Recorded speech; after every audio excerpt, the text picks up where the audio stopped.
ఇలా విప్పి చూస్తే గుడ్లు రెండు ఇలా పెట్టుకు చూస్తున్నాడు.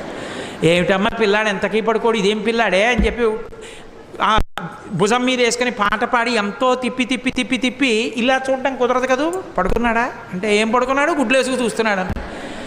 ఏం చేసినా పడుకోడు, ఇదెక్కడ పిల్లాడని ఆఖరికి యశోదాదేవి వచ్చి తల్లికి ఆఖరికి పెద్ద బ్రహ్మాస్త్రం ఏంటంటే బోర్లా పడుకోబెట్టేసి వీపు మీద ఇలా ఇలా ఇలా ఇలా కొట్టేస్తుంది. ఆ తొడ ఊపుతాను కొడుతోంది. ఎంతకీ పడుకోడు, వీపు చిట్లిపోతోంది. ఇదేమిటి ఆది కూర్మంగా ఉన్నప్పుడు మందర పర్వతం తిరిగినా బాధపడలేదు, కానీ ఈ కృష్ణావతారంలో ఇలా కొట్టేస్తున్నారు నన్ను, ఎందుకు ఇలా ఊపేస్తున్నారు అనుకున్నట్ట.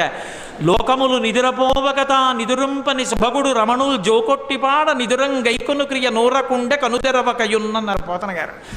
ఓహో, ఈ దిక్కుమాలిన ప్రపంచానికి అలవాటు ఉంది, నిద్రపోతుంటారు వీళ్ళు కళ్ళు మూసుకొని. నాకు నిద్రపోవడం అలవాటు లేదు, నేను నిద్రపోతే లోకాలు నిర్వహించేవాడెవరు. నేను పడుకోమని జో కొట్టేస్తున్నారు, నేను కళ్ళు మూసుకోపోతే వీళ్ళు ఇలాగే కొడతారని నిద్రపోయిన వాళ్ళ కళ్ళు మూసుకు